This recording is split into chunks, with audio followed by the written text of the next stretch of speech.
Right, thank you. So welcome to the planning meeting, the County Planning Committee meeting taking place today on Tuesday the 7th of February 2023. I'm Councillor George Richardson and I'm chairing today's meeting. The meeting will be broadcast live through YouTube.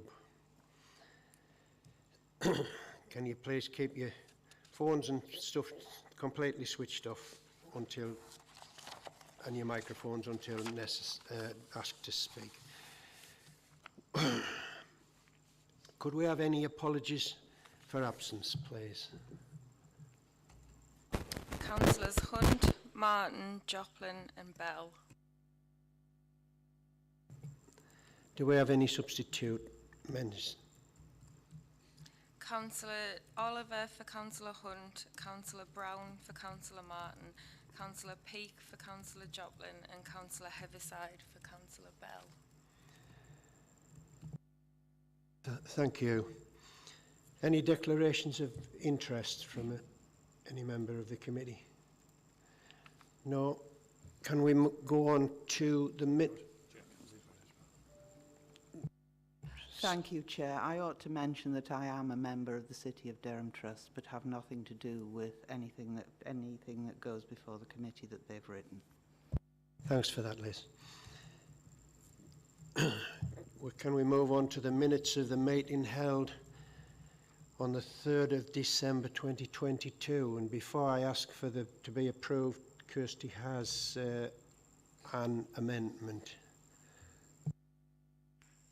Yeah, can we just agree to the amendment on page 10, paragraph 2?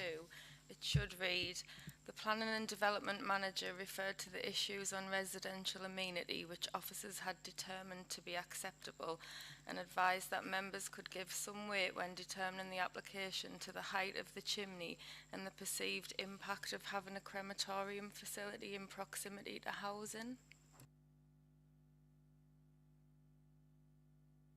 Can we accept that amendment? That's okay. And can we accept the minutes then, please? That's agreed.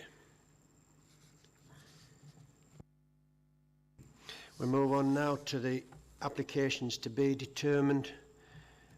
We have, I've been a bit remiss. I need to introduce the officers, starting with Kirsty on my right. Kirsty Charlton, Committee Services. Excuse me, Neil Carter, I'm the solicitor to the committee. Stephen Reid, Planning Manager. Chris Shields, Senior Planning Officer. Louisa Olivier, Senior Planning Officer. David Battensby, Principal Engineer, Highway Development Management. Thank you very much. We'll move on to the applications to be determined and we'll start with Woodham Academy at Aycliffe. We didn't have any registered speakers for this, but the local member will be allowed a few minutes on this one. Thank you, Chris. Thank you, Chairman.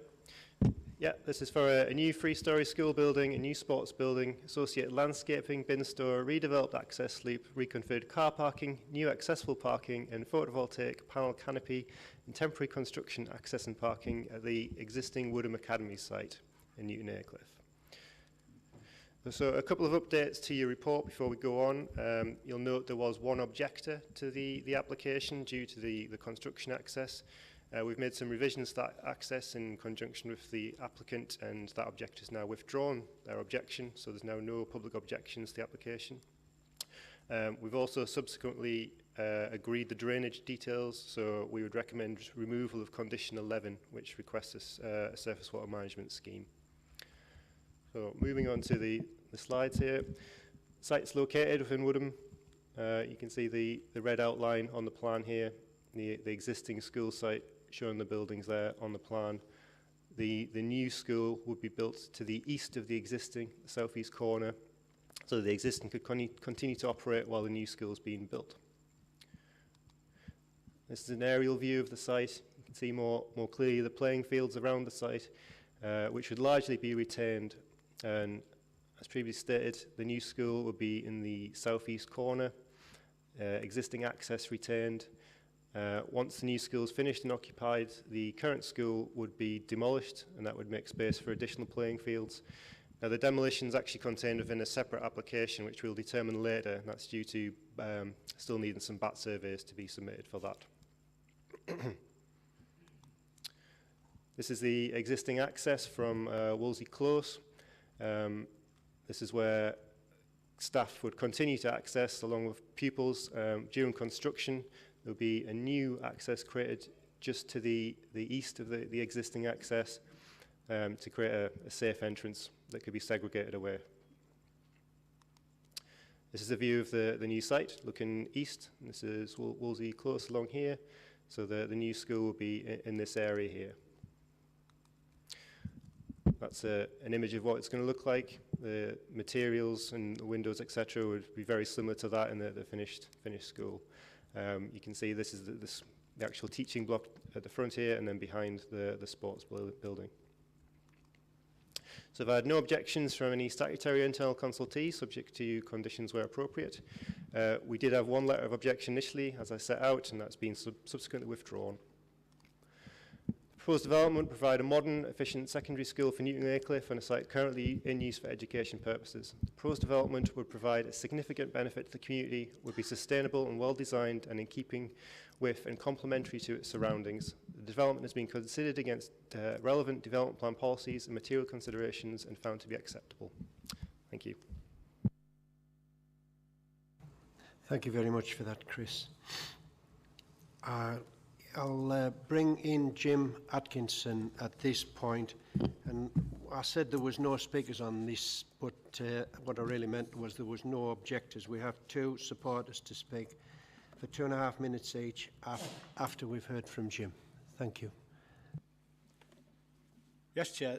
Thanks very much for letting me speak. I'm the local, this is in my ward, so I'm the local member.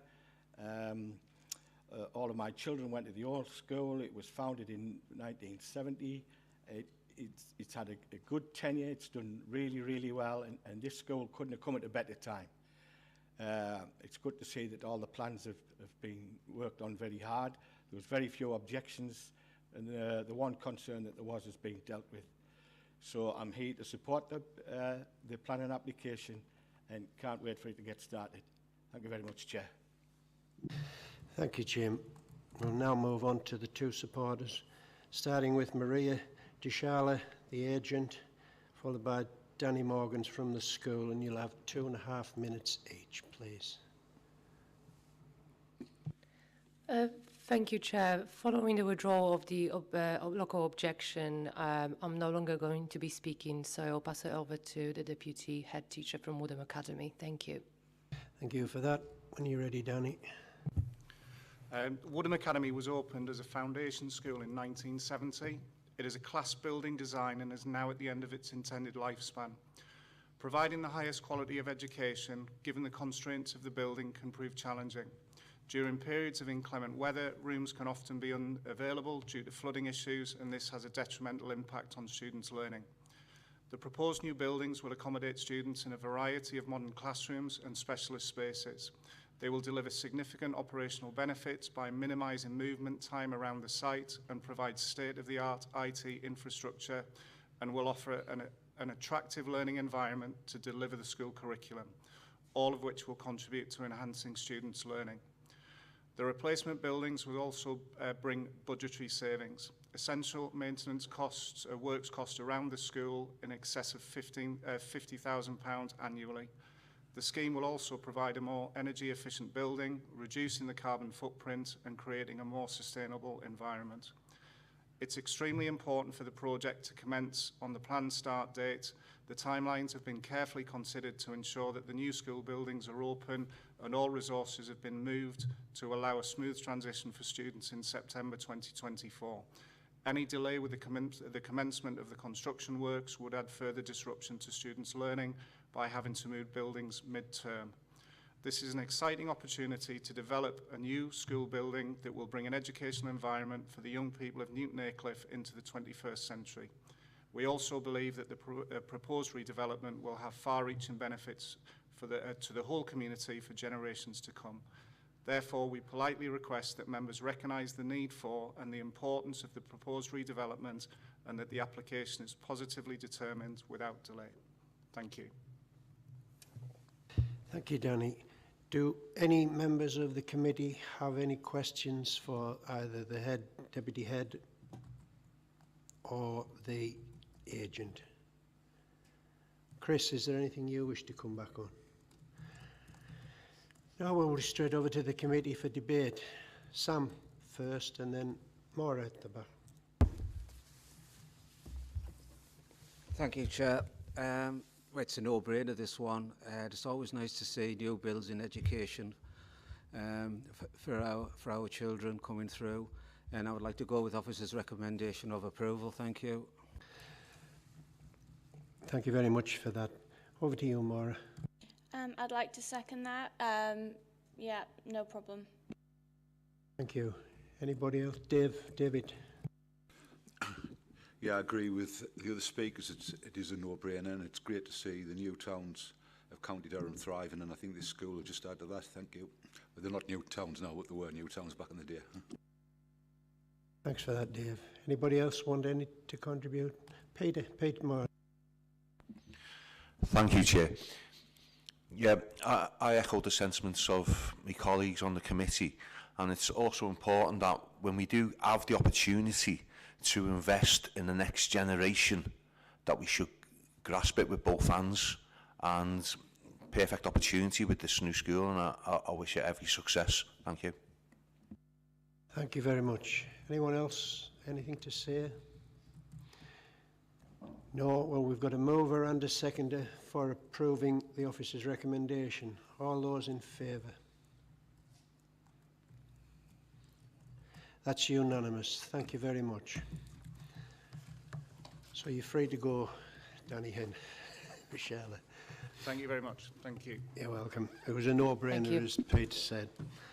Now we'll move on to the second application at the police headquarters, Akeley Heads, Durham. Demolition of the police telecommunications mast. We have two registered speakers for this item, and Louisa Olivier will present this.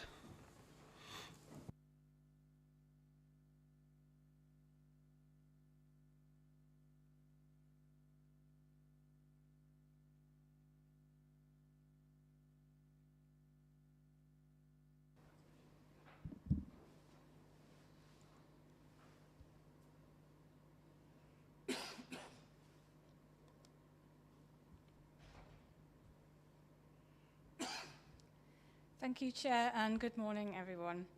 So this presentation relates to two separate planning applications, a full application and a listed building consent application, both for the demolition of a Grade 2 listed police communications mast from a site at the police headquarters at Akeley Heads.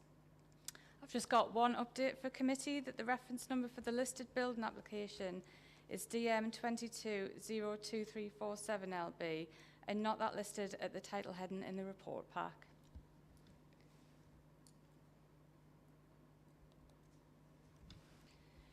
So we have some photographs of the concrete mast taken from when it was originally erected in 1965 and more recently in 2012. The mast was listed as a Grade 2 building in 2003. In summary, the significance of the mast comes from the fact that it's a one-off, self-effacing structure that is both functional in terms of engineering, but of artistic and aesthetic importance in terms of its brutalist design. It is of architectural significance due to the fact that it was designed with engineering and architecture in mind by the internationally important engineering firm Ove Arup and Partners. And it has group value with two other buildings designed by Ove Arup in Durham City. The historic significance stems from it being an example of 1960s telecommunications structure when Britain was at the forefront of technology and Ove Arup were major players in this history. The artistic significance is due to it being a one-off, high-standard design solution to the circumstances of the site in the setting of historic Durham. On the left is an aerial photograph taken in 2003, which shows the mast in the original Police HQ grounds that has now been redeveloped for housing. The photo on the right shows views towards the Akeley Head site from Mountjoy Reservoir in Durham, which is one of 5 key viewpoints in Durham from where the mast would have been visible in the Durham skyline in the backdrop of the World Heritage Site setting and Durham City Conservation Area.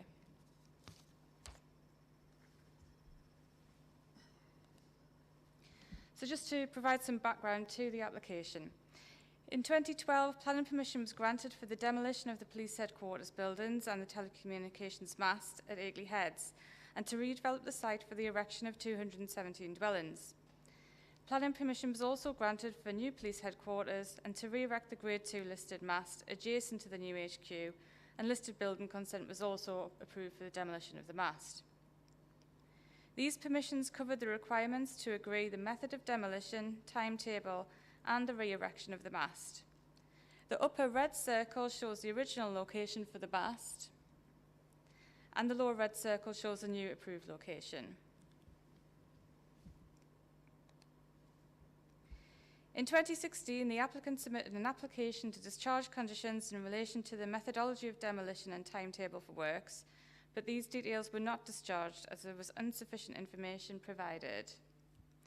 Nonetheless, Durham Constabulary decided to proceed with the works and dismantled the mast in February 2017, and it was laid down in a storage area to the south of the new HQ building, as shown in the photo on the right.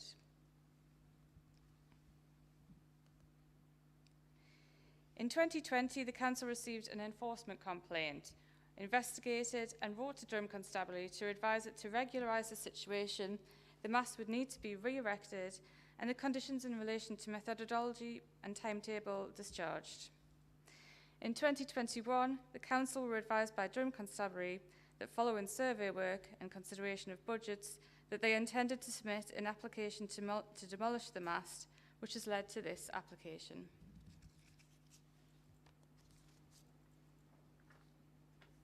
So we've got some photographs here showing the current condition of the mast. The main issues are that the keystone of the mast and the anchor bolts were damaged, and there are fine tension cracks. The surface, as you can see, is weathered, and we've got some of the steel elements are now being corroded.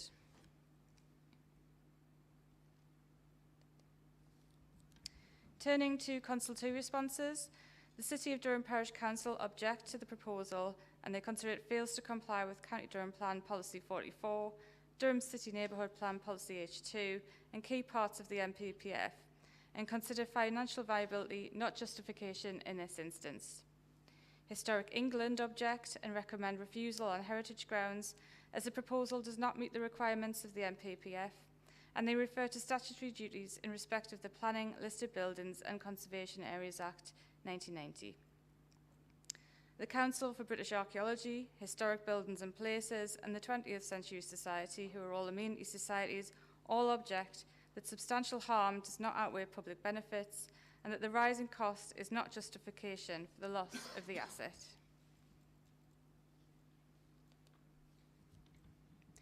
The Design and Conservation Officer advises that there will be substantial harm to the asset from the permanent loss of this important landmark building, of exceptional design by an internationally noted practice with tangible links to other listed buildings and structures within the city. He recommends that assessment consider whether exceptional circumstances or public benefits outweigh the harm or it meets the test set out in Policy 44 of the County Durham Plan. He considers that given the mast has the capacity for repair and for re-erection, the opportunity still exists for the relocation of the mast as per the permissions granted in 2012. The City of Durham Trust object and consider that any damage to the structure from the method of dismantling and its subsequent neglect should not be considered in assessment, nor should any increase in costs due to this or the passage of time. They consider the proposal conflicts with policies of the County Durham Plan, the Durham City Neighbourhood Plan and the MPPF.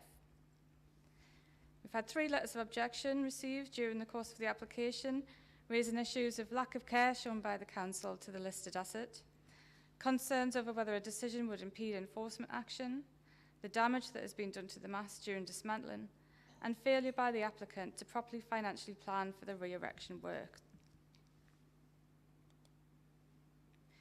So the main policy assessment of the case is set out in Policy 44 of the County Durham Plan, and it rests on whether the harm to the designated asset is outweighed by any public benefits which will need to be exceptional. It is considered that failure to re-erect the mast, as previously approved, would cause substantial harm to the architectural, historic and artistic significance of the listed heritage asset. Officers consider that the public benefits of more money for public services does not outweigh the harm or amount to exceptional circumstances. This conclusion is arrived at as funds should have been set aside with contingencies, the cost figures are not robust enough and could likely be reduced, and some costs are due to the harm during dismantling, which should not be included in costings and could be addressed by the sale of land for Phase 2. In regard to other policy and material considerations, it is considered that the other criteria of Policy 44 are not met, and there remains a viable future for the mast, and not all options of ownership or funding have been explored. The proposed demolition of this mast would also result in the permanent loss of this structure as an important landmark feature on the Durham skyline that acts as a modern visual counterpoint to the cathedral and other historic Durham landmarks and has a place-making role. There would be some short-term adverse effects on the operation of the HQ by the works for the re-erection of the mast, which is in conflict with paragraph 97 of the MPPF. However, these have been accepted previously, and with emergency planning can be appropriately managed to ensure security and public safety. It is considered that future public safety can be secured with appropriate and proportional measures at the mast site.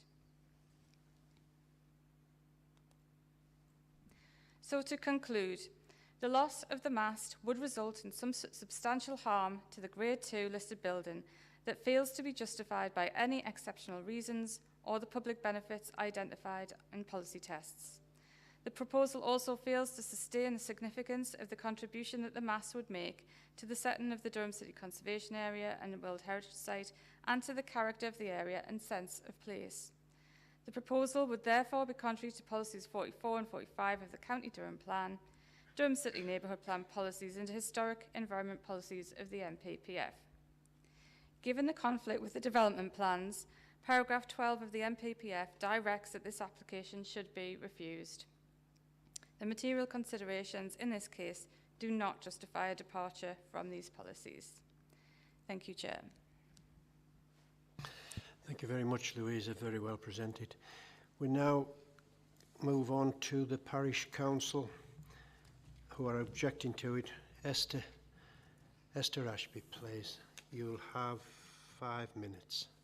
And Kirsty will let you know when you've got 1 minute remaining. Thank you, Chair. I don't intend to take my 5 minutes, I hope, unless I get lost in the script. Can I thank you, Chair, first of all, and members for allowing this opportunity to address you today on these two very important applications, which I'm just going to speak jointly on both. The City of Durham Parish Council very firmly endorses the officer's recommendation to refuse both these applications. In so doing, the Parish Council fully supports the significant objections to this proposal from a whole raft of bodies: the County Council's own design and conservation team, the City of Durham Trust, Historic Buildings and Places, Historic England, and the Council of British Archaeology. We do so because, as well as representing an important and coherent part of Ove Arup's significant personal legacy to the city, this mast was a readily identifiable to the residents of the city as part of the city skyline, being operational at Akeley Heads from 1965 until the early 2000s, before it was listed as a Grade 2 building in 2003. In their reports to committee, council officers and other organisations have very rightly highlighted the significant architectural value of the structure. Its one-off, elegantly designed mast, set in reinforced concrete, was a response to the very sensitive site it occupied overlooking Durham Cathedral, and that was noted in the structure's listing. In these current applications, there's an attempt to justify the demolition of this important local heritage asset by providing a financial analysis which suggests that any option other than demolition would adversely impact on police frontline services. However, while the parish council will certainly never contest the awful pressure placed on the police by constrained public finances, it has to be remembered that a very firm undertaking was given at the stage of applying for listed building consent to demolish in 2012 that re-erection of the mast would take place and was in fact a viable financial option.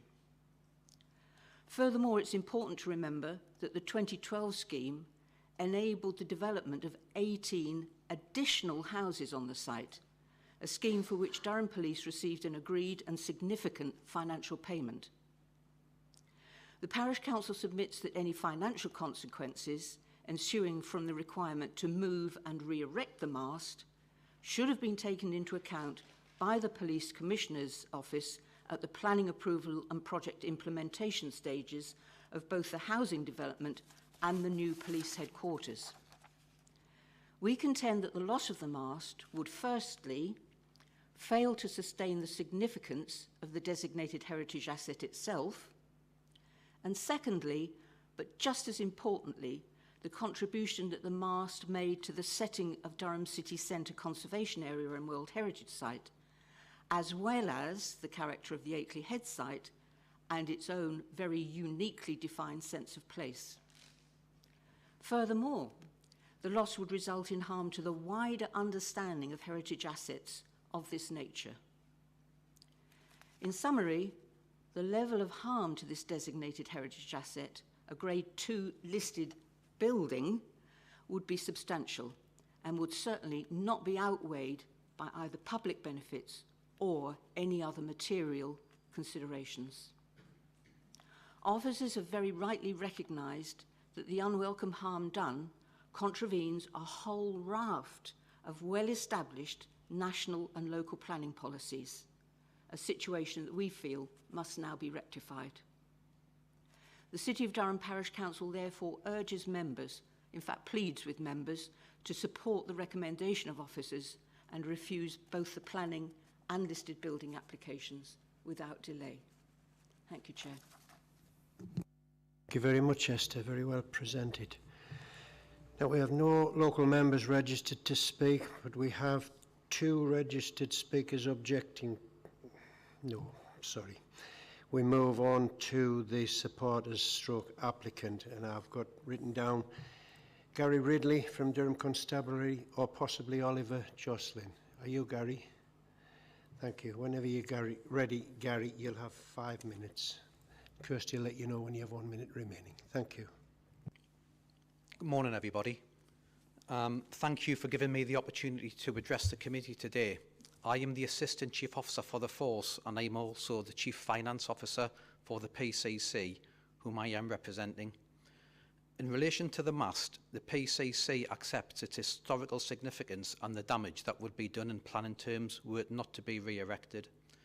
The PCC has previously spent over £200,000 on taking the mast down, investigating its condition and the potential for putting it back up. That said, the mast has no practical, commercial, sentimental or operational value for the Force, nor has it had for the last 7 years. In line with NPPF, proposals that would result in substantial harm to a designated heritage asset should be refused unless it can be demonstrated that the harm is outweighed by substantial public benefits or if a number of criteria apply. The planning application and supporting documents set out how these tests are met and the planning balance in terms of harm to the mast and substantial planning benefits associated with the Force's use of money. I entirely understand that there is more to life than money, but I would like to say that the Force is facing high demand in terms of crime. Out of 43 forces in England and Wales, Durham has the 16th highest level of funding per head of population, but it has the 9th highest recorded crime per head of population. We also have a below average level of council tax, and taken together, this is a challenge to manage. Similar to the rest of the public sector, we are having to pay for unfunded pay awards and inflation, which we simply cannot control. Nor do we get any money at all to invest in fleet, technology or buildings. This has been the case over the last few years and will persist into the future. It is easy for me to say that we are efficient, but I would stress that there is very limited scope for more cash savings to be taken out of the force. This is the case now for most public services, I feel, and policing is no different. For the last 5 years, we have been judged to be outstanding in terms of efficiency, as reported by Her Majesty's Inspectorate of Constabulary, Fire and Rescue Services. We have identified future financial deficits in our medium-term financial plan to fund through savings, which we are working through. The cost of re-erecting the mast and maintaining it is indicated in the report. The cost to the force would be around the equivalent of a £2 to £3 million for the council when comparing relative budget sizes. This puts us in a very difficult position financially because we cannot sack police officers. They are not classed as employees, they are classed as agents of the Crown. This means there is no scope to reduce the cost of police officers to save money. We are also required by the Home Office to maintain overall police officer numbers, which I agree with, but this is made more difficult with unfunded pay awards.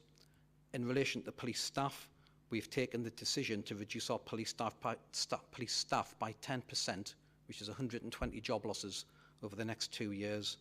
This means that we are not filling vacant jobs across the force. Unfortunately, this leaves PCSOs. I am deeply aware of the value that PCSOs play in terms of community engagement, but if we are forced to having to pay for the mast to be re-erected, there is a real likelihood that we may be forced to suspend recruitment of PCSOs for up to 2 years to pay for this. This would undermine community engagement and visible policing in our communities. I think this highlights just really the difficult financial position that we are in as a force. We understood that we were in a dialogue with officers of the council regarding development of compromise. 1 minute remaining. We understood that we were in a dialogue with the council's officers regarding development of compromise solution of a landscaping scheme to display the mast in the grounds of the headquarters site. Architects and a wider team have been instructed to pursue this option. It's therefore a surprise and a disappointment to receive notice that the application was being taken forward to committee today with a recommendation for refusal. As I said at the beginning, the PCC is aware of the historical importance of the mast, but we would respectfully ask for a deferment of any decision today to enable further discussions to take place around a solution that everybody can support. Thank you. Thank you very much, Gary. Have any members of the committee any questions for the two speakers? Liz Brown, please. Thank you, Chair. First of all, I think perhaps I'd better declare an interest that I am a member of the City of Durham Parish Council. I forgot completely. No, you didn't. You did do that. I thought I said City of Durham Trust. Oh, well, maybe me. There's a pair of us, George. Should we go home now? You say that there was damage done during demolition. Sorry. I tend to look at people when I'm speaking to them. You say that there was damage done during demolition. Does this mean that the demolition plan given by OV Arab's employees wasn't followed? Is that for Gary?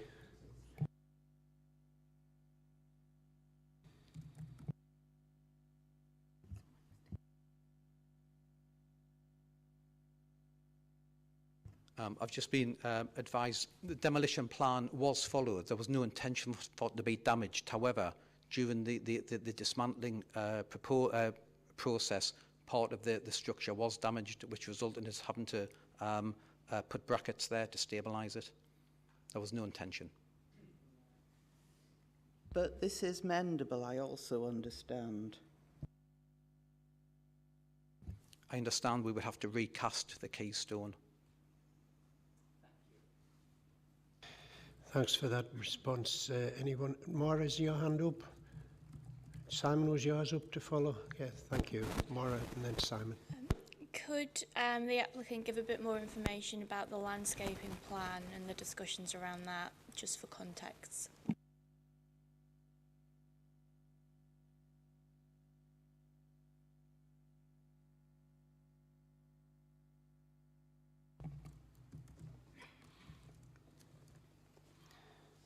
Would it not be better for the lady to explain? Yes, thank you, Chair. I was going to suggest that. Thank you.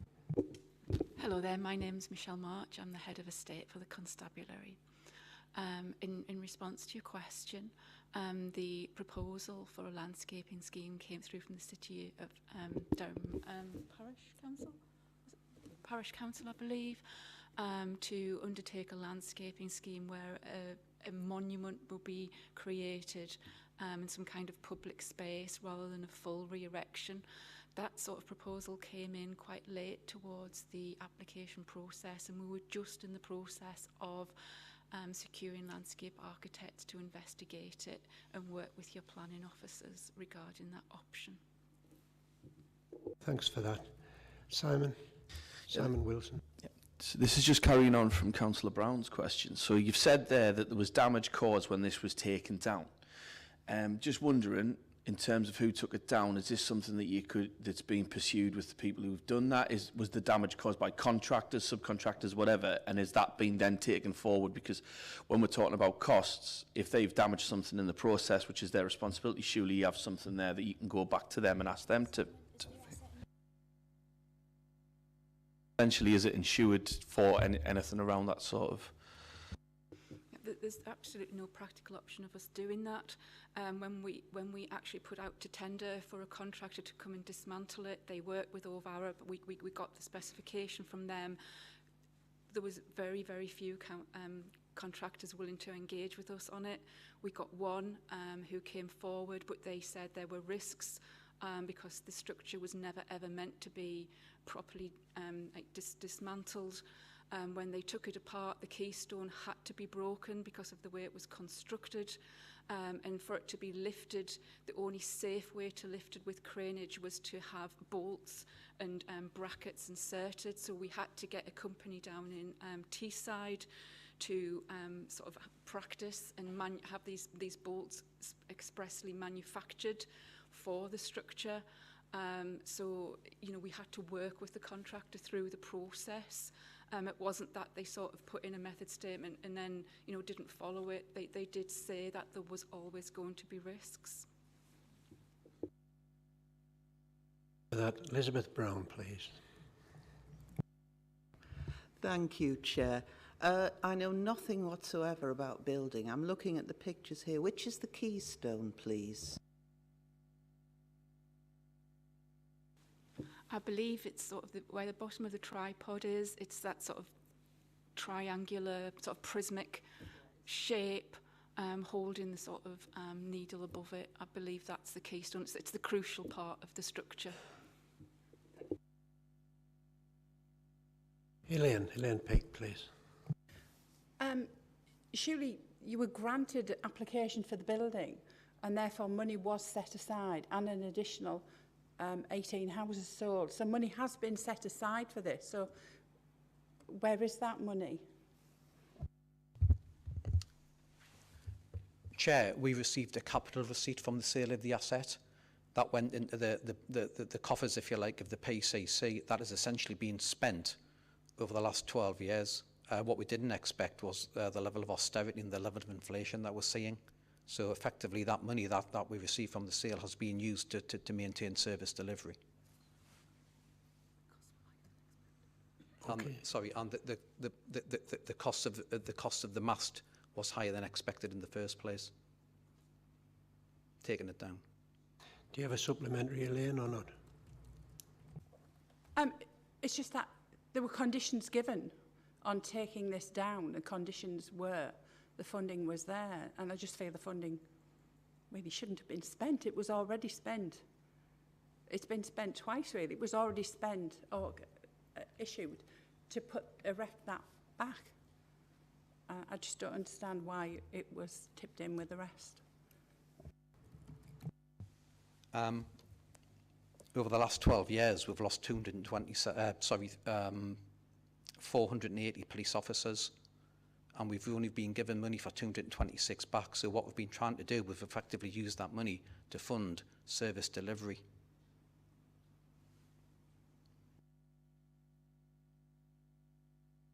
There's a question comes to my mind, but I'll let Maura come in first, please. Thank you. From the picture earlier, it looks as though the mast, which as we know is a Grade 2 listed concrete structure, is being stored in a field outside. Why would you store a Grade 2 listed concrete structure in a field if you intended to re-erect it as the planning conditions suggested you, well, told you had to?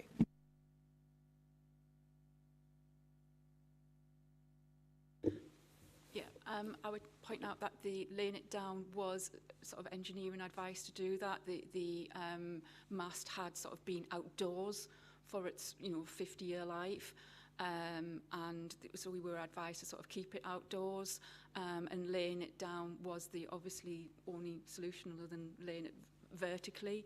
The damage that has been caused to the mast has been through its dismantling, not through its laying down. So actually laying it down the side has not caused any material deterioration in its condition. You supplementary from Maura, and then John, and then Elaine, please. Yeah, it's been standing upright for several years, but I think that's a different condition to it being laid down on a wet field where there is, I think, increased risk of exposure to moisture. I'm not a scientist, but that's just what I've seen around my house. So I suppose that's my supplementary question of, you've come here today with an argument for us to go over our officer's recommendation and say that you don't have to put the structure back up again on the basis that you would have done, but for cost. But from where I'm sitting as a member of this committee, if you'd intended to, it would have been potentially stored in a more sensitive way rather than simply left in a field. So that's the reason for my question. How can you demonstrate through that there was the intention to re-erect it as the planning condition was set out for the original development from which you received a capital receipt?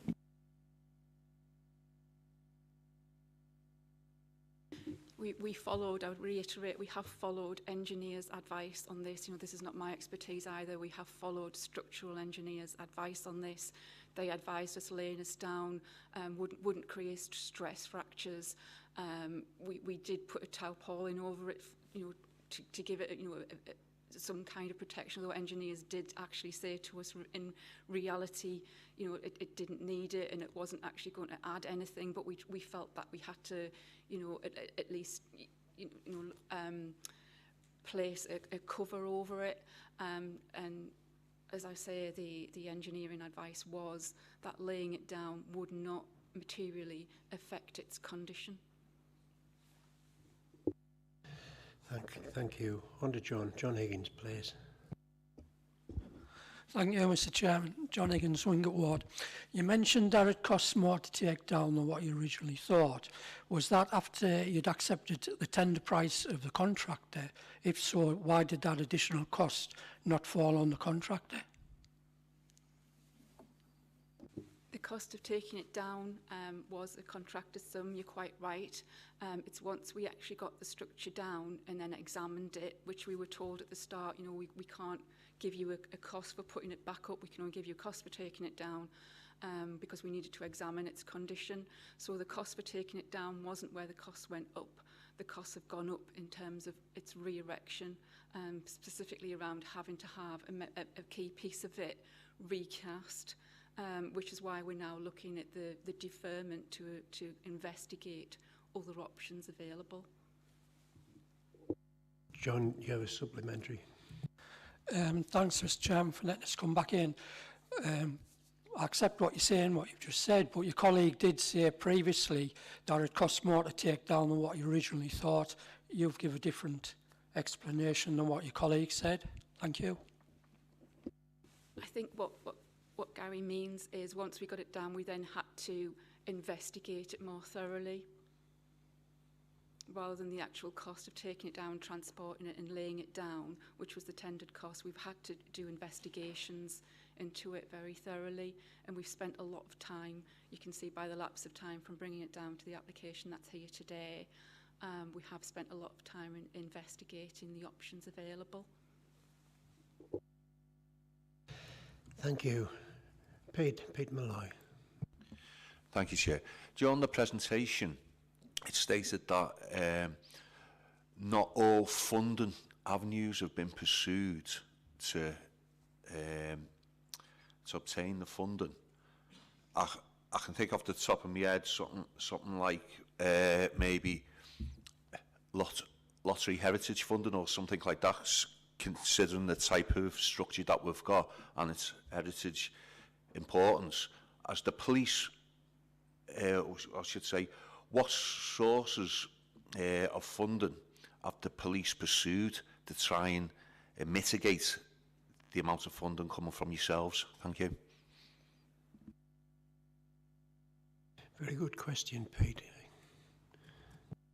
Yeah, we have worked with council officers to explore various forms of funding. They are, I believe they are listed in the application. There's the sources that we have investigated, including Heritage Lottery, that sort of thing, and it hasn't qualified for that. We are obviously willing to investigate any more options that the council may be aware of as part of our continued process of looking at the options and seeking a deferment. Elaine first and then David, you each have a question, please. We still are in questions. I'm still interested in how long the money was kept aside and when you actually started to spend the money that was allocated for the re-erection of the monument. The money that was received, the capital receipt, was a block sum of money, which we received as part of the planning process. That was received over, I think, several years, 4 financial years, so it was held by the PCC. As a result of losing 27% of our police officers and staff, we decided to use that money to invest in fleet and technology as a general sum of money. We never actually set aside a specific sum of money purely for the re-erection of the mast. That's not the way police finance works, unfortunately. We did not hypothecate that. We have instead used the money that was available to maintain service delivery. Thank you, David. And we'll maybe make this the final question before we go into debate. Sorry, David Boyce from Easington. This is in terms of when you said you were frustrated, Gary, because you said there was a plan in place at some point to do something with the mast. Is there a timescale, if we were to approve deferment, is there a timescale where you would come up with a solid plan to bring back to the committee? We think we could do that very quickly, within a month or two. Thank you. I think we've still got one more question from Simon, and then we will bring questions to an end. So I guess really for myself in this is that directly what you're saying is that the capital receipt has gone straight into paying wages. Is that what you're saying here? Is this is where this has gone?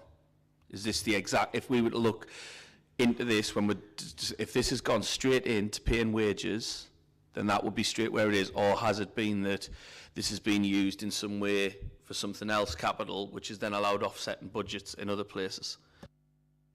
The latter. Thank you.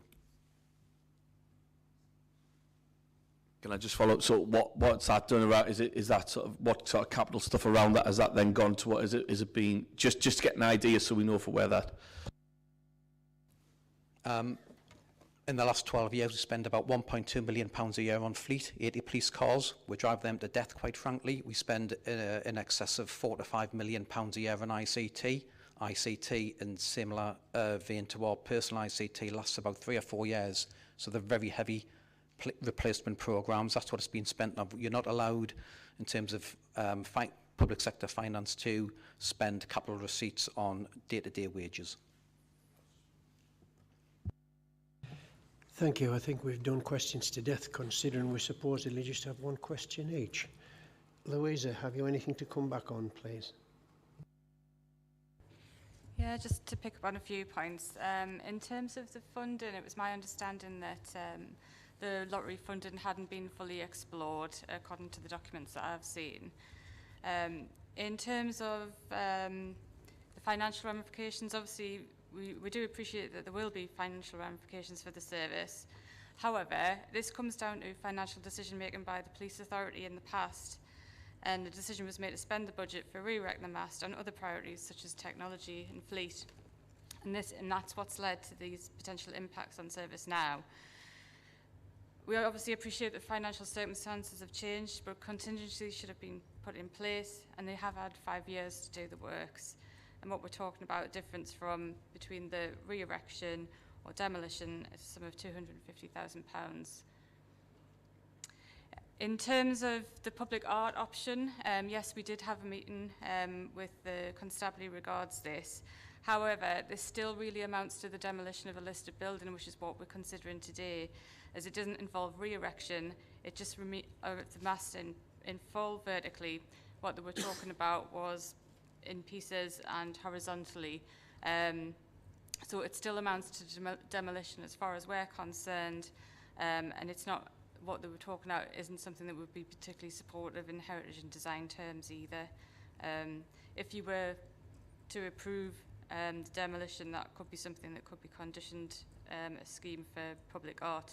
But what we're saying is that they haven't justified the demolition in this instance, so therefore we shouldn't be considering what happens after demolition.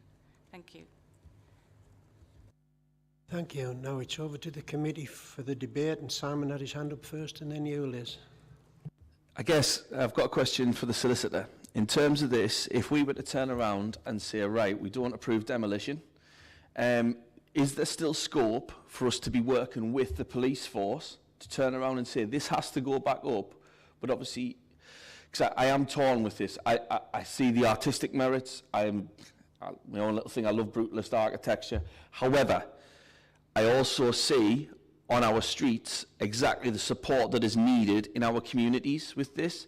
And what I'd be liking to think is it possible that we say that this needs to go up, but we can put some sort of conditions to ensure the safe storage, and that we can also actually then continue to work, rather than defer it, but continue to work with them through the council to say, right, we need to get this up, what can we do, what funding can we get them, what support can we get in that respect, and give it a bit more of a time scale that would actually be supportive to allow the police service to still deliver without putting this sort of owner, without sort of taking the hit, because I am very conscious of what, you know, the public harms here could be that if we impose this sort of money, that if something falls over in the background, that the police service aren't able to actually support the communities, and the public harm could be massive going forward.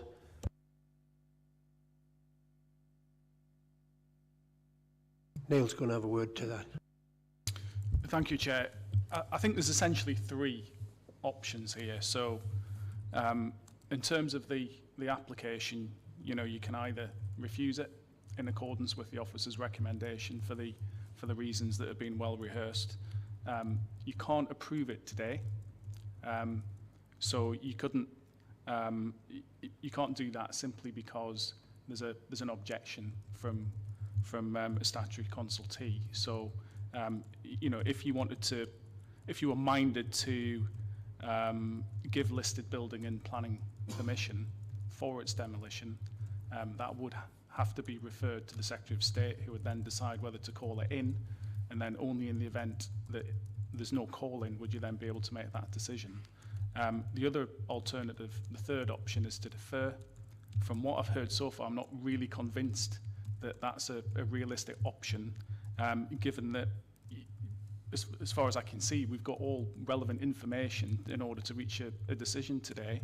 The only sort of outstanding issue is the suggestion that it might, the mast, once essentially destroyed, or could be turned into some sort of public art feature, which, as the planning officer said, is really something that follows on from a decision on the principle of whether it ought to be lost or not.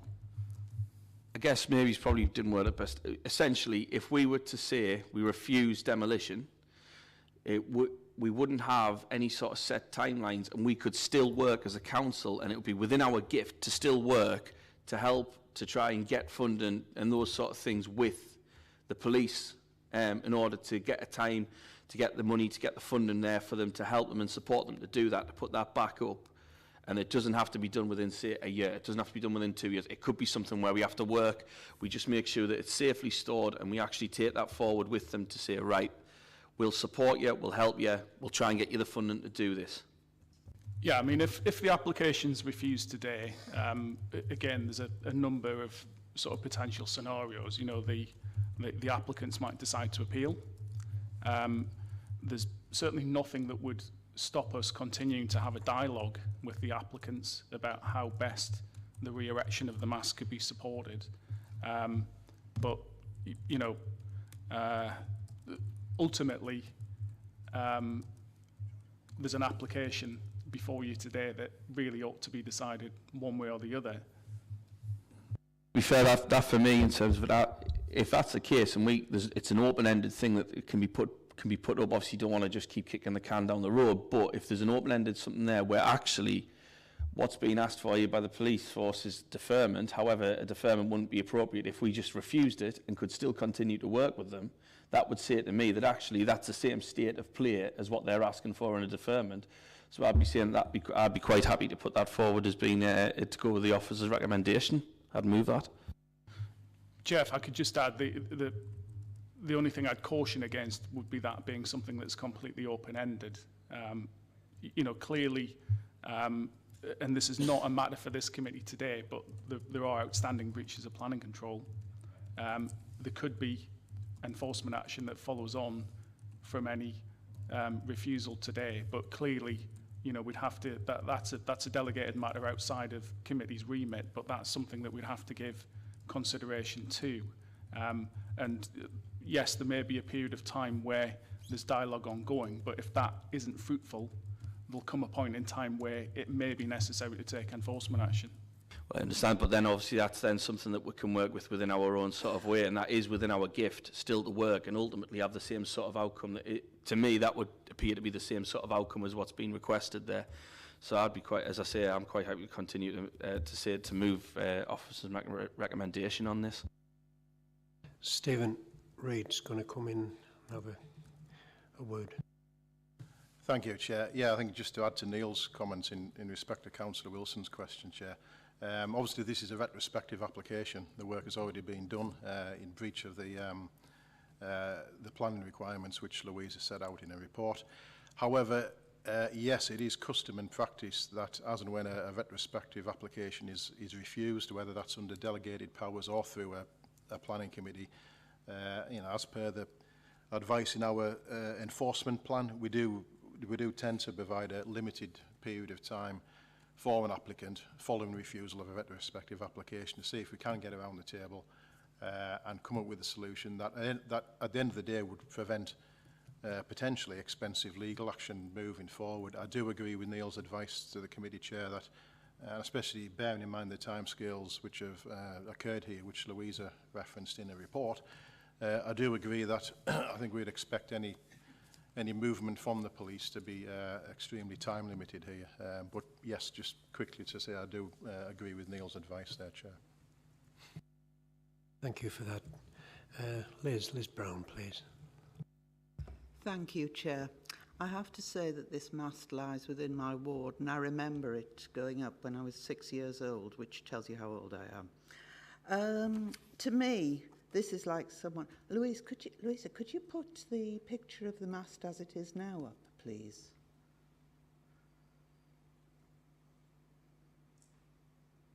Thank you. I mean, to me, this is like someone knocking down Durham Cathedral, sticking a pile of stones in the middle of Palace Green, leaving them for 10 years and saying, oh, they're now in a dreadful state. We'll use them for hardcore. There we go. Wonderful. This is an iconic listed structure. It's been, until 2012, it was on the skyline.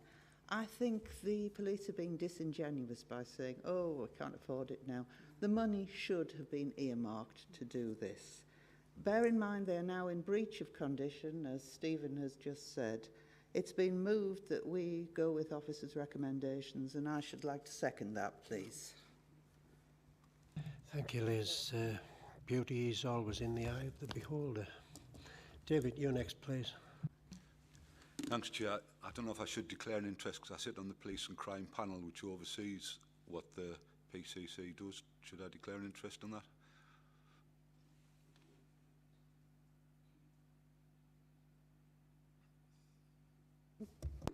Yeah, thanks. Can you give us a little bit more detail about exactly what that body does and what the arrangement is. I'm just trying to understand what impact that might have on the situation. Well, the Police and Crime Panel took over from the Police Authority, so we basically oversee what the Police and Crime Commissioner does. We don't get involved operationally, we don't get involved in overseeing anything on an operational basis. It's mainly strategy of the Police and Crime Commissioner. Chair, I think in those circumstances, Councillor Boyes ought to declare an interest, but I don't think the interest is sufficient to warrant him not taking part in the debate and leaving the chamber. And I base that essentially on what he said about the lack of sort of crossover with operational matters. Right, thanks, Chair. If I can just continue. Yes, I'm torn with this one, to be perfectly honest, because we have a similar structure built at a similar time over our area called the Passmore's Pavilion, and it's like Marmite, you either love it or you hate it, and people who love it absolutely love it. But I can also understand where Gary Ridley's coming from. As I say, I said on the Police and Crime Panel, we had a report last week of the pressures on the Police and Crime Commissioners and the police's budgets, and it's horrendous. It's really scary, because we've got the inflation, we've got the cost of living crisis, the fact that we were reliant on government grants which have been cut to the core, the fact that we've got more than 50% of our houses in band aid. So the money that the police are getting through now is a fraction of what they were getting 10, 15 years ago in real terms. So when Simon says that we're talking about cuts of front level officers, not being able to recruit PCSOs, I think these are things that we really need to take cognizance of. I would be happy to go with the deferment. And I understand the police's frustration if they had a plan in place, and I'm not sure why this has been brought to the committee at this particular time when they say they've got like a plan in place which could be enacted within a few months. Maybe we should have just delayed this particular committee meeting until we had a plan from the police to say what they're going to do with it. I understand it's a listed structure, but it's damaged. And I say if Passmore Pavilion was taken down and then put up in a damaged state, would I feel the same about it? I'm not sure. It's a damaged structure. So I would be happy to support Councillor Wilson's suggestion. We move approve, but we work with the police to see where this can go. And I would be happy if it was brought back to the committee. You do mean approval for refusal? No, I'm prepared to go with the officer's recommendation, but I want, yeah, for refusal. But I would still like to see if there is some time in the future, not some indeterminate time in the future. We're talking about open-ended, as the solicitor said. But I think if we can come together in the next few months and come up with a viable plan, I think that should be explored rather than just like sort of straight refusal. Sense, David. Maura, please. Thank you, Chair. The other plan to which Councillor Boyes referred, as we've heard, isn't really a valid plan in terms of this planning application, because it would still constitute it being demolished, because it wouldn't actually be re-erected. It would just be laying down on its side. So it wouldn't be re-erected as a structure. I'm quite happy to go with officers' recommendations for a number of reasons. One of the reasons is actually if the developer for profit had come today with this application, having built the houses, had this as a condition of building those houses, taken the capital receipt, and then not discharged such an important part of the application, I would absolutely be tearing several new holes into them from here right now, because if we saw a for-profit organisation do this, I would say it would be an absolute disgrace. But I understand we're not dealing with a for-profit organisation, we're dealing with our constabulary. It's a very different kettle of fish, and there have been completely unfair stresses and strains put on the police service. I really do get this. However, this is also about fairness and the rule of law, which is something I'm sure the constabulary really will understand. Unfortunately, budget constraints aren't a planning consideration, particularly when a capital receipt has already been taken. You were only able to build on the site and claim that receipt because the condition was on there, and I don't think that it would be laid like that in a field, regardless of the information and suggestion already given, with quite frankly such little support around it and such little security. If there'd been a serious plan to re-erect it in the way that it had been suggested. So again, that landscaping isn't an option because it would still be the loss of the heritage asset as it stood, which was something that previous iterations of this committee, I believe, would have objected to, given that it was put down as a condition on the planning approval. But I do also have the concerns that many of my colleagues have had, particularly around the pressures on the police, because now this is going to be a more difficult structure to maintain than it would have been if it hadn't have been brought down in the first place. So my worry is, will this be something that the constabulary will be able to support going forward, given the state it's already in? And given that I do want to save the structure, it's imperative we do. I'm not 100% sure that that is the answer to the question. I was just wondering, is there any way that we could have it erected as an authority that would mean that all of the cost pressure from the future is taken out of the constabulary's hands? Because if they're willing to put forward a set of applications like these, then we might deal with it being put up again. But if the upkeep of it becomes too big, we might be sat here talking about its demolition again in maybe 10 years' time. So how can we save this structure? Is there anything we can do as an authority? I know it's not the remit of this committee to decide, it's a constraint we have, but what conversations are going on there? And have we talked to the 20th Century Society, which is a campaigning organisation that deals specifically with saving brutalist monuments like this? They've had a lot to do with Dunelm House in Durham City. What sort of help have we sought from them around funding opportunities and also other erection opportunities? So I will be supporting the officer's recommendation, but let's find a different way forward if we can. Thanks for that. John Higgins, please. Thank you, Chair.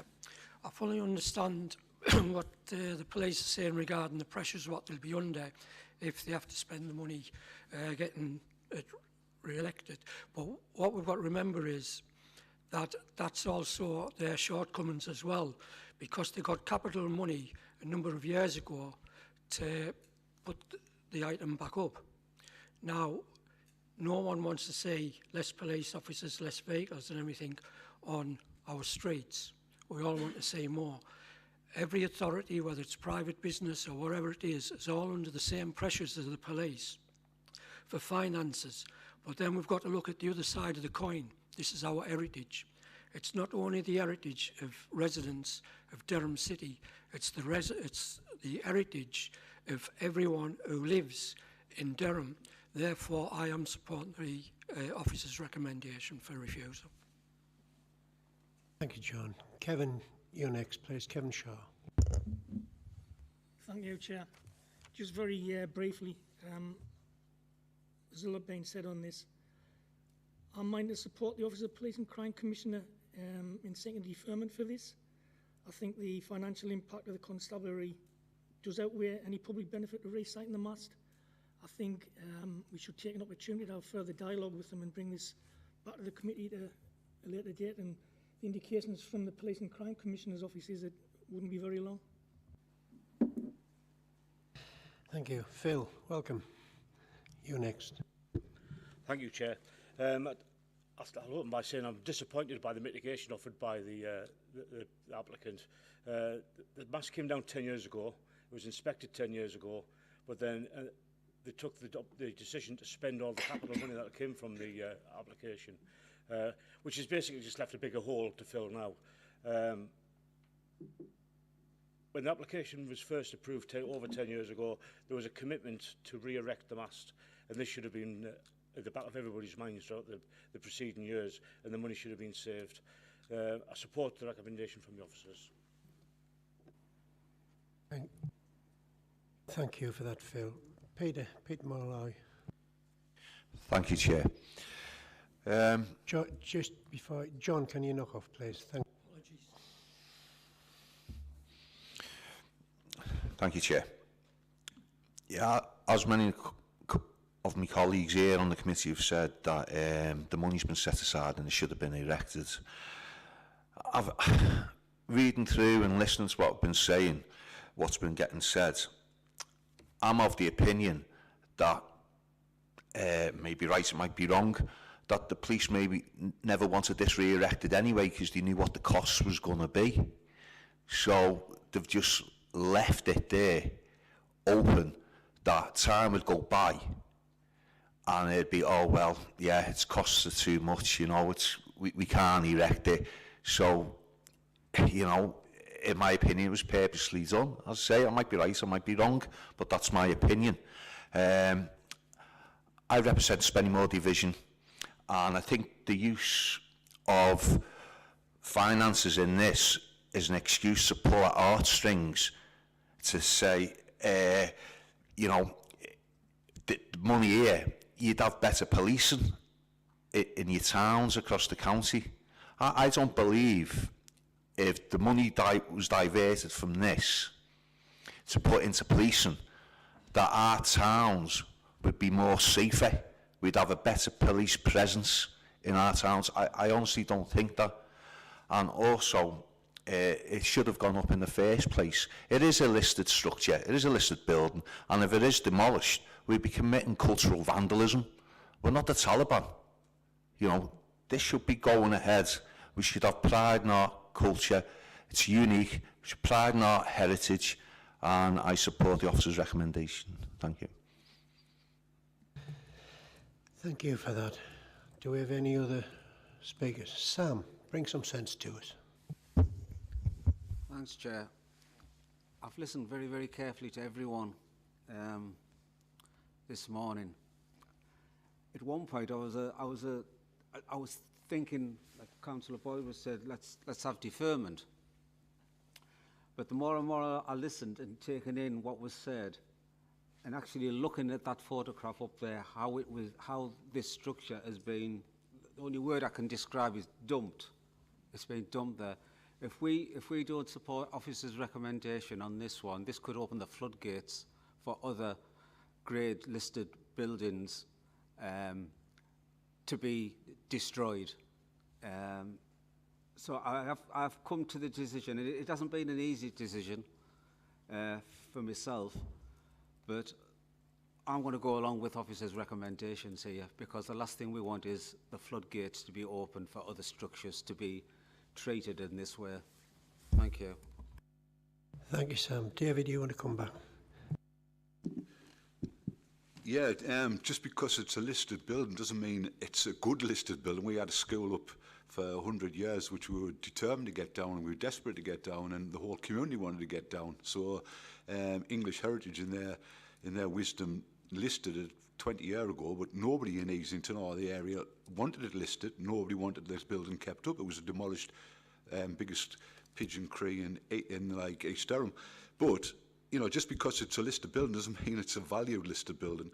I would be happy to support Kevin Shaw if he's saying go for deferment. I would be happy to go for deferment. I'll be happy to second that. You've lit a match on the Mora. Come back, please. Thank you, Chair. I just wanted to come back on Councillor Boyce's comment. It doesn't matter whether it's good or not, actually. If it's listed, it's listed. The whole point of the listing system is that we preserve important heritage assets, regardless of the personal taste of the people who sit on committees like this. That's the point of us having that category of listing. And actually, it protects Durham Cathedral as much as it protects a mass like this. It's important for us to be able to preserve that heritage asset. And actually one of the how do I put this, privileges of sitting on a committee like this means that we're able to enforce some of the rules that do protect our cultural heritage assets. So I'm afraid I'm going to have to completely disagree with David Boyes on the purpose of listing. And actually, if we let this, I agree that if we let this go through, and slip through our fingers, then none of the heritage assets in Durham will be safe, and all of us have beloved ones in our wards, as well as the ones that maybe we're not quite so fond of. Thank you. I can actually see where David's coming from. There was a listed building, still is, I assume, in Towler, the auction mart. It was made of wood and tin sheets, and it's now just a heap of wood on the floor. There was plans made to move it to a farm shop area somewhere over in Teesdale, I do believe, which never happened, and now it's just a pile of wood. So I don't know where David's coming from, but we've got Doug Oliver next, please. Thanks everyone. It's been a very interesting discussion. This is my first contribution, but I think I'll be supporting the officer's recommendation. I mean, as a piece of art, subjectively, I greatly admire the structure as it was, and I'll be pleased to see it return. But I think the bigger point for me is just the way it's been managed over the last 10 years, and I don't think we've had really satisfactory answers to the questions about the financial earmarking of the initial expenditure. It was always going to be a significant cost to resurrect and bring back, and I'm certainly not an engineer, but these photos don't comfort me in terms of the way it's been managed over the last 10 years. So to allow its demolition now doesn't seem right to me. So in brief summary, I'll be supporting the officers and the general thrust, I think, of the discussion so far. Any further comments, excuse me, from committee members? I'll just have a word with Neil before we start.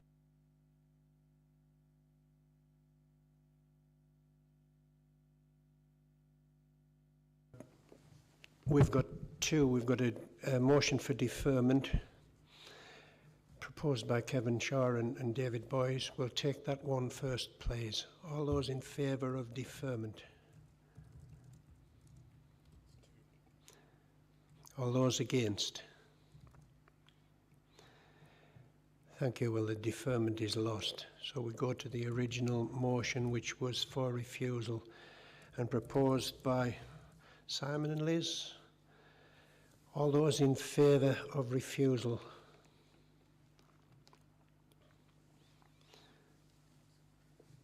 All those against?